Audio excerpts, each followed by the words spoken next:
Hello friends, welcome to my YouTube channel.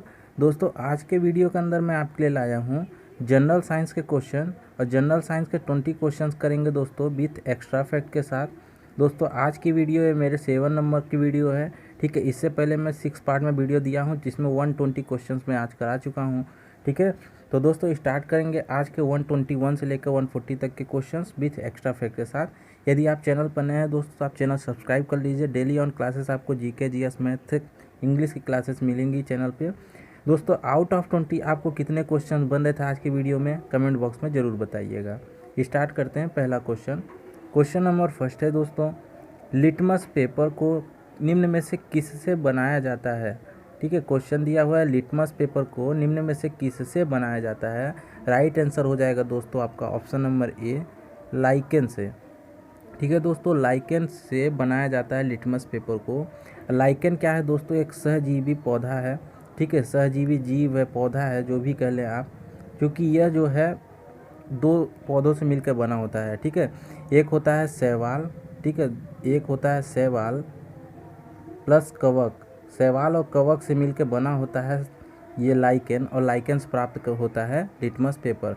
अब दोस्तों बात हुई है लिटमस पेपर के बारे में, तो लिटमस पेपर समझिएगा, इसे पीएच पेपर भी कहते हैं। ठीक है, इसका यूज क्या होता है, पीएच पेपर भी कहते हैं। इसका यूज होता है जनरली किसी भी विलयन की, ठीक है, किसी भी सॉल्यूशन के अम्लीयता उसके एसिडिक प्रकृति है कि उसकी क्षारीय प्रकृति यानी बेसिक प्रकृति है, जिसको पता लगाने के लिए हम किसका यूज़ करते हैं, लिटमस पेपर का। ठीक है, तो विलयन को दोस्तों विलयन में पेपर को डुबोया जाता है, उसके रंग में परिवर्तन के आधार पर पीएच मान को, उसके अम्लता या क्षारीयता का निर्धारण किया जाता है। क्लियर है। तो दोस्तों इम्पोर्टेंट पॉइंट ये है, ध्यान में रखिए, अम्ल जो है पूछा जाता है अक्सर एग्जाम में, अम्ल क्या करता है, नीले लिटमस पेपर को, ठीक है, नीले को लाल कर देता है। ठीक है, नीला लिटमस पेपर लीजिए, अम्ल में डुबोएंगे, अगर अम्लीय प्रकृति का है तो वो लाल कर देगा उसको। ठीक है, तो वो अम्लीय प्रकृति का माना जाता है। और जो क्षार होता है ना, क्षार क्या करता है, वो लाल लिटमस पेपर को नीला कर देता है। ठीक है, ये गुण पाया जाता है इन दोनों में, तो ये ध्यान रखिएगा, नीले को लाल करता है अम्ल, लाल को नीला करता है क्षार। ठीक है, नेक्स्ट क्वेश्चन देखते हैं। क्वेश्चन नंबर सेकंड है दोस्तों आज का, पौधों में फोटोसिंथेसिस यानी फोटोसिंथेसिस मतलब प्रकाश संश्लेषण की प्रक्रिया को करने के लिए कौन सी गैस आवश्यक है। इम्पोर्टेंट क्वेश्चन है दोस्तों, और जनरल सी सिंपल भी क्वेश्चन कह सकते हैं। तो प्रकाश संश्लेषण में कौन सी गैस आवश्यक होती है दोस्तों, कौन सी गैस भाग लेती है। Right answer option number B हो जाएगा, CO2 गैस। ठीक है, कार्बन डाइऑक्साइड गैस प्रकाश संश्लेषण, पौधों के प्रकाश संश्लेषण की प्रक्रिया में भाग लेती है। क्योंकि पौधे क्या करते हैं दोस्तों, प्रकाश संश्लेषण क्रिया के द्वारा अपना भोजन बनाते हैं। ठीक है, अपना भोजन बनाते हैं, और ये प्रकाश संश्लेषण क्रिया सर्वाधिक हरे पौधों में पाई जाती है। क्या करते हैं पौधे, जनरली समझिएगा, पौधे क्या करते हैं, सूर्य का प्रकाश लेते हैं। ठीक है, सूर्य से प्रकाश लेते हैं, और पेड़ पौधे जो होते हैं उनकी जो हरी पत्तियां होती हैं, कौन सी पत्तियां, हरी पत्तियां, जिसमें क्लोरोफिल पाया जाता है, तो वो क्या करते हैं, सूर्य के प्रकाश को अवशोषित करते हैं, खींचते हैं। ठीक है, तो सूर्य का प्रकाश उनको मिल गया, प्लस CO2 गैस रहेगी, प्रेजेंट ही रहेगी, CO2 gas plus H2O। H2O कहाँ से मिल जाएगा, पानी। ठीक है, जड़ों के माध्यम से पानी प्राप्त करते हैं, तो पानी और CO2 गैस भी मिल के ये और सूर्य के प्रकाश की उपस्थिति में क्रिया करते हैं। क्रिया कराने पर क्या बनता है, ग्लूकोज वगैरह बनेगा। ठीक है, ग्लूकोज बनाएंगे अपना। ठीक है, ग्लूकोज के अलावा इसमें क्या बना सकते हो, कार्बोहाइड्रेट बनाते हैं। ठीक है, तो कार्बोहाइड्रेट बनता है, और फिर क्या करते हैं, ये O2 रिलीज करते हैं। क्लियर है, फिर ये O2 रिलीज करते हैं, तो यही O2 हमको मिलता है पौधों के द्वारा। तो हम कहते हैं कि पौधे क्या करते हैं, हमें ऑक्सीजन देते हैं। ऑक्सीजन कैसे देते हैं, प्रकाश संश्लेषण क्रिया के बाद। क्लियर है दोस्तों, उम्मीद करता हूँ आपको एक समझ में आया होगा। मैं इसलिए समझा दिया कि ये बेसिक चीज़ें आपको मालूम होनी चाहिए यदि आप साइंस पढ़ रहे हैं। ठीक है, नेक्स्ट क्वेश्चन देखते हैं दोस्तों। क्वेश्चन नंबर थर्ड क्या है, सत्येंद्र बोस को किस क्षेत्र में नोबेल पुरस्कार प्राप्त हुआ। सत्येंद्र बोस को दोस्तों ऑप्शन नंबर सी राइट हो जाएगा, भौतिकी विज्ञान के क्षेत्र में नोबेल पुरस्कार इन्हें प्राप्त हुआ था, सत्येंद्र बोस जी को। ठीक है, नेक्स्ट क्वेश्चन देखते हैं दोस्तों। इससे पहले इस क्वेश्चन से एक रिलेटेड क्वेश्चन बन सकता है कि बात हुई है भौतिकी क्षेत्र के बारे में, वो भी नोबेल पुरस्कार के बारे में। तो जो भारतीय जिन्होंने नोबेल पुरस्कार पाया था 1930 में कौन थे? डॉक्टर सीवी रमन, चंद्रशेखर वेंकट रमन, इनको मिला था 1930 में नोबेल पुरस्कार। किस लिए मिला था दोस्तों? प्रकाश के प्रकीर्णन के बारे में इन्होंने बहुत इंपॉर्टेंट फैक्ट दिया था, इसलिए इनको क्या है नोबेल पुरस्कार से सम्मानित किया गया था 1930 में। ये आप ध्यान रखिएगा, ठीक है। एक इम्पॉर्टेंट पॉइंट दोस्तों सीवी रमन के बारे में बनता है, क्योंकि आप साइंस पढ़ रहे हैं तो साइंस डे हम कब मनाते हैं? विज्ञान दिवस। विज्ञान दिवस कब मनाया जाता है दोस्तों? एक क्वेश्चन यहाँ से बन जाता है 28 फरवरी को। 28 फरवरी को एकदम इसको याद रख लीजिए, ये क्वेश्चन बन सकता है साइंस के अंदर। विज्ञान दिवस 28 फरवरी को मनाया जाता है। क्यों मनाया जाता है मैं रिलेट करके बता रहा हूँ इस क्वेश्चन को। 28 फरवरी के दिन ही 28 फरवरी 1928 को इन्होंने रमन प्रभाव की खोज की थी। रमन प्रभाव, ठीक है, रमन प्रभाव की खोज किसने की थी? सीवी रमन ने 28 फरवरी 1928 को। इसलिए क्या किया गया दोस्तों, 28 फरवरी को विज्ञान दिवस मनाया जाता है। बड़ी खोज थी ये, ठीक है। फिर इन्हें 1930 में नोबेल पुरस्कार मिला, किसके लिए? प्रकाश के प्रकीर्णन का अध्ययन किया था और इम्पोर्टेंट पॉइंट्स दिया था इसलिए। नेक्स्ट क्वेश्चन देखते हैं, क्वेश्चन नंबर 4। सब्जियों की खेती को और किस नाम से जाना जाता है? राइट आंसर इसका हो जाएगा दोस्तों ऑप्शन नंबर ए, सॉरी दोस्तों option number B right answer होगा, ओलेरी कल्चर, ठीक है। ओलेरी कल्चर सब्जियों की खेती का अध्ययन किया जाता है, ठीक है, उनके बारे में, तो इसे ओलेरी कल्चर कहा जाता है, ठीक है। इस विज्ञान की शाखा को ओलेरी कल्चर कहा जाता है। दोस्तों बात करें सिल्वी कल्चर के बारे में, तो सिल्वी कल्चर किसे कहते हैं? वनों और वृक्षों के बारे में अध्ययन किया जाता है। वनों एवं वृक्षों के बारे में जिस विज्ञान की शाखा के अंतर्गत अध्ययन किया जाता है वो सिल्वी कल्चर कहलाता है, ओके। बात करते हैं दोस्तों फ्लोरिकल्चर के बारे में, तो फ्लोरिकल्चर में फूलों का अध्ययन किया जाता है। फूलों की विकास के बारे में, फूलों के बारे में संपूर्ण जो भी नॉलेज लिया जाता है फ्लोरिकल्चर में मिलता है, ठीक है। तो फूलों का अध्ययन किसके अंतर्गत? फ्लोरिकल्चर के अंतर्गत। तो दोस्तों ये इंपॉर्टेंट पॉइंट्स यहाँ से बनते हैं, अध्ययन वाले से ज़रूर आएगा, इसलिए हर आपको क्लास में मैं ये क्वेश्चन दे रहा हूँ, ठीक है। नेक्स्ट क्वेश्चन देखते हैं। नेक्स्ट क्वेश्चन है दोस्तों क्वेश्चन नंबर 5 आज का। ब्लू विट्रियोल का रासायनिक सूत्र क्या है? ठीक है, ब्लू विट्रियोल का करेक्ट आंसर हो जाएगा दोस्तों ऑप्शन नंबर ए, CuSO4। कॉपर सल्फेट को कहा जाता है ब्लू विट्रियोल।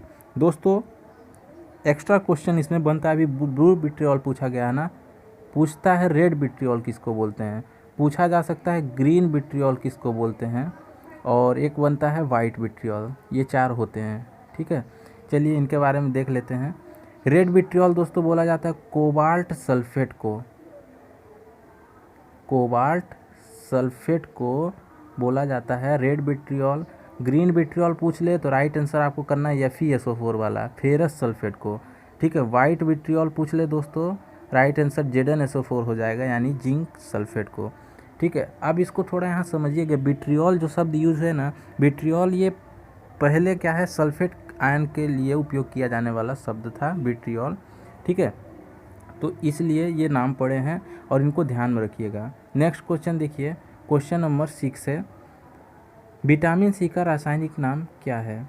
विटामिन सी का रासायनिक नाम हो जाएगा दोस्तों option number C, ascorbic acid, ठीक है।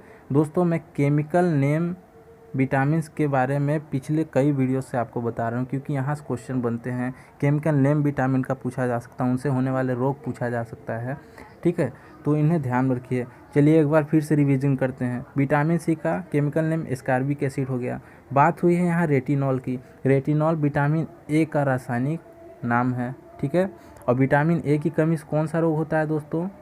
रतौंधी रोग होता है, जिसको नाइट ब्लाइंडनेस, ठीक है, नाइट में ब्लाइंडनेस वगैरह को बोलते हैं, ठीक है। थायमिन की बात हुई है। थायमिन दोस्तों विटामिन B1 का रासायनिक नाम है। विटामिन B1 का रासायनिक नाम है, जिसकी कमी से क्या होता है? बेरी रोग होता है, ठीक है। अक्सर ये एग्जाम में पूछे जाते हैं कौन सा रोग होता है। एस्कॉर्बिक एसिड विटामिन सी का रासायनिक नाम है, इसकी कमी से स्कर्वी रोग होता है, ठीक है, स्कर्वी। और यहाँ कोवालिमिन की बात हुई है, तो कोवालिमिन दोस्तों विटामिन B12 का रासायनिक नाम है, ठीक है, विटामिन B12 का रासायनिक नाम है। और इसकी कमी से दोस्तों मांसपेशियों में उनकी वृद्धि, विकास रुकना, ये सब कोवालिमिन की वजह से होता है। क्लियर है। तो ये सब विटामिन का रासायनिक नाम, उसके बारे में कमी। इसी तरह विटामिन के होता है दोस्तों, विटामिन ई होता है, विटामिन डी होता है। तो इनके बारे में मैंने ब्रीफ में आपसे डिस्कस किया, तो प्रीवियस वीडियो में आप देख सकते हैं ट्रिक्स वगैरह के साथ। नेक्स्ट क्वेश्चन देखते हैं, क्वेश्चन नंबर 7। डायनेमो का सिद्धांत किस नियम पर आधारित है? यहाँ यह कर लीजिएगा। तो किस नियम पर आधारित है दोस्तों? राइट आंसर ऑप्शन नंबर ए हो जाएगा। फेराडे के नियम पर आधारित है डायनेमो का सिद्धांत। ठीक है। डायनेमो चूँकि क्या करता है दोस्तों, यांत्रिक ऊर्जा को विद्युत ऊर्जा में परिवर्तित करता है। यांत्रिक ऊर्जा को विद्युत ऊर्जा में परिवर्तित करता है डायनेमो, और फेराडे के नियम पर आधारित है डायनेमो का सिद्धांत। ठीक है। इसमें दोस्तों आर्किमिडीज का जो बात हुई है, आर्किमिडीज के बारे में जानते होंगे। इनका जो सिद्धांत था, इनका जो नियम था, ठीक है, उत्प्लावन बल से संबंधित था कि जब कोई वस्तु को आप डालेंगे किसी पानी में, पूरी तरह से डुबोएंगे आंशिक रूप से, तो उसके भार में क्या होती है, कमी आ जाती है। उसका रीज़न क्या है, वही उत्प्लावन बल, जो तरल पदार्थ यानी पानी जो भी हो तरल पदार्थ के रूप में, उसके द्वारा जो लगाया जाता है वस्तु पर। ठीक है। तो ये सब छोटे छोटे इसका ब्रीफ में मालूम होना चाहिए आपको। मेंडल के बारे में जानते हैं, आनुवांशिकता के संबंधित जो सिद्धांत दिया इन्होंने। न्यूटन के गति का नियम है, गुरुत्वाकर्षण का नियम है। छोटी छोटी पॉइंट्स ध्यान रखिएगा। अगला क्वेश्चन है क्वेश्चन नंबर 8। वायुमंडल में नाइट्रोजन कितने प्रतिशत है? राइट आंसर हो जाएगा दोस्तों ऑप्शन नंबर डी, 78% है नाइट्रोजन। दोस्तों 78% नाइट्रोजन हो गया, तो बचा 100% में कितना, 22% में 21% तो हो गया आपका O2। ठीक है। 21% ऑक्सीजन है, 78% नाइट्रोजन है, बचा कितना दोस्तों आपका 1%, लगभग 0.94% आपका क्या होता है, इसमें आपकी क्या आ जाते हैं, आर्गन वगैरह आ जाते हैं, ट्रेसेस ऑफ हाइड्रोजन आ जाते हैं, वाटर वेपर वगैरह आ जाते हैं, इनर्ट गैसेस आ जाती हैं। ठीक है। तो ये सब 0.94% में। अब बचा कितना दोस्तों, 0.03। ये तो मालूम ही होगा, ये किसका है, इतना परसेंट CO2 का है। CO2 इतना पाया जाता है जनरल एटमॉस्फेयर में। ओके। CO2 0.03%, ऑक्सीजन 21%, आपसे पूछ ले नाइट्रोजन 78%, और 0.94% आपका ये पाया जाता है traces of hydrogen, inert gases, ये सब। ठीक है। अगला क्वेश्चन देखते हैं, क्वेश्चन नंबर, नेक्स्ट क्वेश्चन है दोस्तों क्वेश्चन नंबर 9 है। एंजाइम की संरचना किससे होती है एंजाइम की संरचना? तो एंजाइम की संरचना दोस्तों ऑप्शन नंबर डी राइट हो जाएगा, अमीनो अम्ल से। ठीक है। पॉइंट ध्यान में रखिएगा दोस्तों, जितने भी एंजाइम पाए जाते हैं ना, सभी एंजाइम प्रोटीन के बने होते हैं। किसके बने होते हैं? पूरी तरह से प्रोटीन के बने होते हैं। प्रोटीन से इनका निर्माण होता है। और ये जो प्रोटीन होता है ना, हमारे शरीर को जो प्रोटीन प्राप्त होता है वो अमीनो अम्ल से प्राप्त करते हैं। ठीक है। अमीनो अम्ल से प्राप्त करते हैं, और इसका उपयोग क्या होता है, शरीर को ऊर्जा प्रदान करना, शरीर को विकास में ये आवश्यक होते हैं, सहायक होते हैं अमीनो अम्ल। तो अमीनो अम्ल कहाँ से प्राप्त होता है दोस्तों, इसका सोर्स भी आपको मालूम होना चाहिए। अमीनो अम्ल प्राप्त होता है हरे फल या सब्जियों को खाने से, हमारे शरीर को अमीनो अम्ल प्राप्त होता है। ठीक है।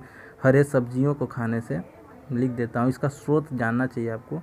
हरा सब्जी खा लीजिए, फल वगैरह खा लीजिए, मीट मांस जो खाते हैं चिकन वगैरह, उसमें भी अमीनो अम्ल काफ़ी ज़्यादा प्राप्त होता है, इसलिए शरीर का विकास, ठीक है, और आपका स्रोत प्राप्त होता है प्रोटीन का बहुत ही ज़्यादा। ठीक है। नेक्स्ट क्वेश्चन देखते हैं, क्वेश्चन नंबर 10 है दोस्तों आज का ये। मांसपेशियों में कौन सा अम्ल पाया जाता है? इंपॉर्टेंट क्वेश्चन है। राइट आंसर हो जाएगा दोस्तों option number C, myosin acid. ये पाया जाता है मांसपेशियों में। समझिएगा, मांसपेशियों में मुख्यतः पाया जाता है, आप सर्च करेंगे कभी गूगल में तो लैक्टिक अम्ल पाया जाता है। कौन सा अम्ल? लैक्टिक अम्ल पाया जाता है। ये प्रीवियस वीडियो में इस पर डिस्कस किया था।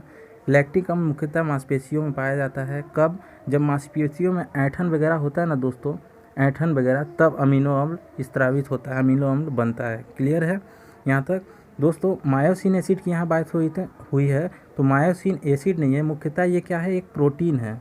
ठीक है। मायोसिन एक प्रोटीन है जो एक्टिन के साथ पाया जाता है। किसके साथ? एक्टिन के साथ पाया जाने वाला एक ये प्रोटीन है मुख्यतः। ये क्या करता है दोस्तों, ये हमारे जितने भी कोशिका होती है शरीर में, जितनी भी कोशिकाएं हैं, सब में इतना ये पाया जाता है, मायोसिन और प्लस एक्टिन। लेकिन जहाँ जहाँ हमारी मांसपेशियाँ हैं वहाँ बहुत ही मात्रा में होता है। क्यों होता है?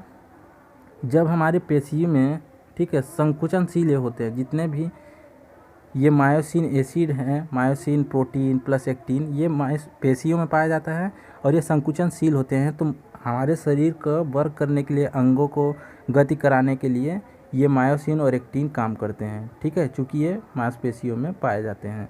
क्लियर है। अगला क्वेश्चन देखते हैं दोस्तों। इससे पहले दोस्तों यहाँ कुछ अम्ल दिए हुए हैं, इनके बारे में कुछ मैं जानकारी दे दूँ आपको। ऑक्जेलिक एसिड दिया हुआ है, किस में पाया जाता है दोस्तों यह अम्ल? यह आपका पाया जाता है पालक में, ठीक है, पालक में पाया जाने वाला अम्ल ऑक्जेलिक एसिड होता है, पूछा जाता है अक्सर एग्जाम में। साइट्रिक एसिड पाया जाता है दोस्तों आपका नींबू में, ठीक है, नींबू प्लस संतरा, ये पाया जाता है साइट्रिक एसिड यहाँ। एस्कॉर्बिक एसिड की बात हुई है दोस्तों, तो ये तो विटामिन सी का रासायनिक नाम है, विटामिन सी का रासायनिक नाम है और ये आंवला में पाया जाता है, खट्टे फलों में पाया जाता है एस्कॉर्बिक एसिड। क्लियर है।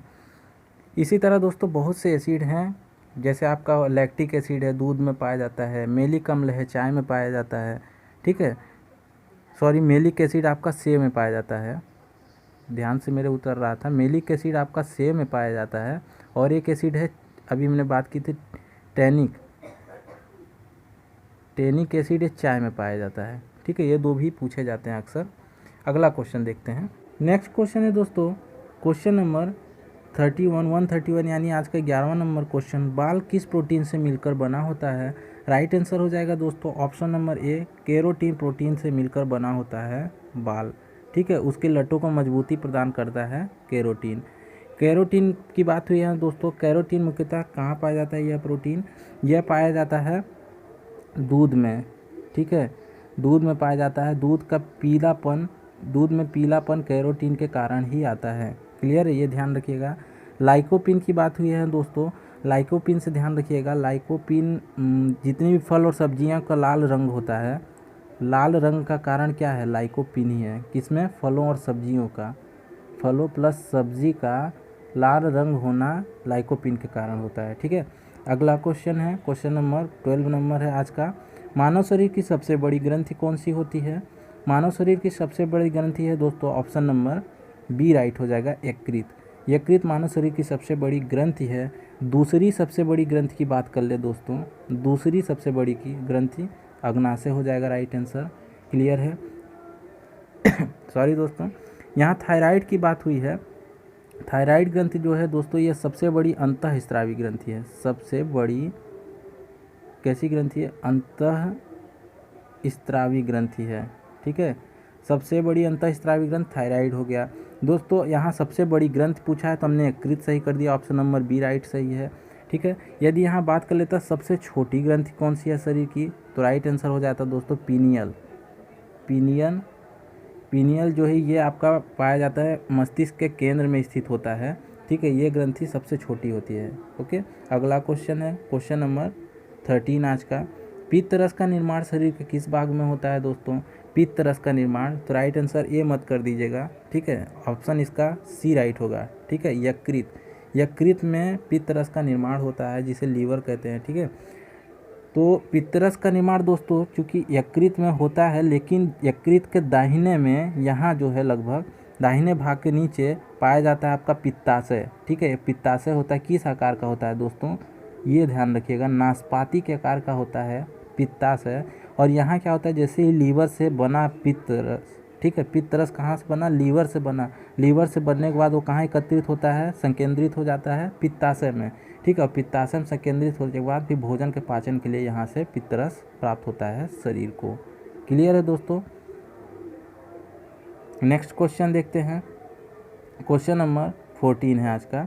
मनुष्य के दांत जीवन में कितनी बार आते हैं? इंपॉर्टेंट है दोस्तों, ऑप्शन नंबर बी राइट हो जाएगा। जनरली आप सोच सकते हैं 2 बार आते हैं। क्लियर है। अगला क्वेश्चन है क्वेश्चन नंबर 15 है। टमाटर का लाल रंग किस कारण से होता है? देखिए दोस्तों, अभी हमने क्या बताया था आपको, सब्जियों का, फलों का लाल रंग किसके कारण होता है? लाइकोपिन, ऑप्शन नंबर ए राइट हो जाएगा, लाइकोपिन के कारण। दूध का पीलापन किसके कारण? कैरोटीन के कारण, ठीक है, कैरोटीन के कारण दूध का पीला रंग होता है। ओके, अगला क्वेश्चन देखते हैं, क्वेश्चन नंबर 16 है दोस्तों। मछलियों में श्वसन किससे होता है? राइट आंसर हो जाएगा दोस्तों ऑप्शन नंबर सी, गलफड़ों के द्वारा। मछलियों में गलफड़े पाए जाते हैं जिसके कारण क्या होता है, शोषण होता है, मछलियों का शोषण होता है। ठीक है। और बात हुई है दोस्तों त्वचा, ऑप्शन नंबर ए देखिए त्वचा, तो त्वची शोषण किस में होता है, केचुए में होता है। किस में होता है दोस्तों, केचुए में होता है त्वची शोषण। ओके, केचुए में एक भी आँख नहीं पाई जाती है दोस्तों, एक भी आँख, मतलब कोई आँख ही नहीं होती है किसमें, केचुए में। ये पूछा जाता है अक्सर क्वेश्चन, ये ध्यान रखिएगा। अगला क्वेश्चन है क्वेश्चन नंबर 17 आज का, व्हेल मछली किस वर्ग के अंतर्गत आती है। व्हेल मछली दोस्तों राइट आंसर हो जाएगा ऑप्शन नंबर ए स्तनपायी, स्तनधारी जीव होता है व्हेल मछली। व्हेल मछली स्तनधारी जीव में आती है। क्यों आती है दोस्तों, लगभग इसके शरीर, इसके बॉडी पार्ट जितने भी होते हैं ना, इसके बॉडी पार्ट जितने भी होते हैं वो स्तनधारी जीव से मिलते हैं। ठीक है, इसलिए स्तनधारी वर्ग के अंतर्गत आता है। और प्लस क्या होता है, ये श्वसन केवल वायु में करती है। ये मछली श्वसन के लिए, ठीक है, सांस कहाँ लेती है, केवल वायु में लेती है। ओके, जल में नहीं लेती, इसलिए स्तनधारी वर्ग के अंतर्गत आती है।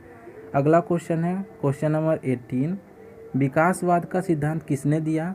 तो विकासवाद का सिद्धांत दिया था दोस्तों, राइट आंसर हो जाएगा ऑप्शन नंबर डी, डार्विन ने। डार्विन ने क्रम विकास के सिद्धांत को प्रतिपादित दिया था दोस्तों इस। ठीक है। और बात करें मेंडल की, मेंडल ने आनुवांशिकता का सिद्धांत, ओके, ये तो आपको मालूम है, आनुवांशिकता का जनक वगैरह किसे कहा जाता है, ग्रेगर जॉन मेंडल को कहा जाता है। लिनियस की बात करें दोस्तों, लिनियस को वर्गीकी का जनक कहा जाता है, वर्गीकी का जनक कहा जाता है इनको। ओके। हुंड तो दोस्तों आपको मालूम होगा, ऑर्बिटल से संबंधित इलेक्ट्रॉनों का बताया था इन्होंने, हुंड का नियम है बहुलता से संबंधित, कि पहले कक्षक में इलेक्ट्रॉन अकेले जाते हैं, एक एक करके जाते हैं, फिर उनका क्या होता है, जोड़ा बनता है। तो ये हुंड का नियम है, जनरली आपने 6 से 7th स्टैंडर्ड में पढ़ा होगा। अगला क्वेश्चन देखते हैं, क्वेश्चन नंबर 19 है, समस्त पृथ्वी पर सबसे प्राचीनतम जीव कौन सा है। ठीक है, सबसे प्राचीनतम जीव, right answer option number D हो जाएगा, नीली हरित शैवाल। ये जो है सबसे प्राचीनतम जीव है। ओके, इसमें कवक और प्रोटोजोआ की बात हुई है दोस्तों, तो आपको ये तुरंत ध्यान में आना चाहिए इनके रोग की ट्रिक्स। इनके द्वारा जो रोग होते हैं जनरली अक्सर पूछे जाते हैं। प्रोटोजोआ से आपका पेचिस हो गया, मलेरिया हो गया, ये जनरली रोग किससे होते हैं, टाइफाइड हो गया, ये सब प्रोटोजोआ से होते हैं। कवक से होने वाले रोग हो जाएंगे गंजा पनाना, दमा हो गया। ठीक है, ये सब रोग किससे होते हैं, कवक के कारण होते हैं। अगला क्वेश्चन देखते हैं, क्वेश्चन नंबर आज 140, यानी आज का ये 20 नंबर क्वेश्चन है दोस्तों, आत्महत्या की थैली के नाम से किसे जाना जाता है। राइट आंसर हो जाएगा दोस्तों ऑप्शन नंबर सी, लाइसोसोम को। ठीक है, लाइसोसोम को आत्महत्या की थैली कहा जाता है। बात करें दोस्तों अदर ऑप्शन जो दिए गए हैं, राइबोसोम को प्रोटीन फैक्ट्री कहा जाता है, प्रोटीन फैक्ट्री कहा जाता है शरीर का। ठीक है, प्रोटीन फैक्ट्री। माइटोकॉन्ड्रिया को ऊर्जा गृह, पावर हाउस कहा जाता है, पावर ऊर्जा गृह कहा जाता है। ठीक है, आमाशय की बात हुई है दोस्तों, तो यहाँ प्रोटीन का पाचन होता है। क्लियर है, आमाशय में प्रोटीन का पाचन होता है। 3 घंटे तक भोजन यहाँ रहता है, अप्रॉक्स 3 घंटे तक भोजन यहाँ रहता है। क्लियर है। एक इम्पॉर्टेंट और ध्यान में रखिए, जब ये इतना आपने पढ़ ही लिया तो ध्यान रखिए, गोल्जी काय, फिर से मैं लिख देता हूँ इसको, गोल्जी काय। ठीक है, इसको ट्रैफिक पुलिस कहा जाता है। ठीक है, शरीर का ट्रैफिक पुलिस किसे कहा जाता है, कोशिका का, कोशिका का ट्रैफिक पुलिस किसे कहा जाता है, राइट आंसर हो जाएगा गोल्जी का है। प्रोटीन फैक्ट्री कोशिका का, राइबोसोम। माइटोकॉन्ड्रिया को ऊर्जा गृह कहा जाता है, लाइसोसोम आत्महत्या की थैली। ठीक है, इस तरह रिवाइज आपको करके रिलेट करते हुए पढ़ना है। तो ज़्यादा से ज़्यादा क्वेश्चन दोस्तों, विथ में 20 क्वेश्चन आपको बोल रहा हूँ, लेकिन 20 के अलावा आपको लगभग 80-100 क्वेश्चन पर वीडियो आपको मिलते होंगे। ठीक है, तो उम्मीद करता हूँ दोस्तों आपको सेशन अच्छा लगता होगा, कमेंट बॉक्स में ज़रूर बताइएगा। ठीक है, वीडियो अच्छी लगी हो तो दोस्तों लाइक ज़रूर किया कीजिए, आपका लाइक हमें मोटिवेट करता है। मिलते हैं दोस्तों नए वीडियो में, नए पार्ट में, नए क्वेश्चंस के साथ। तब तक के लिए जय हिंद दोस्तों।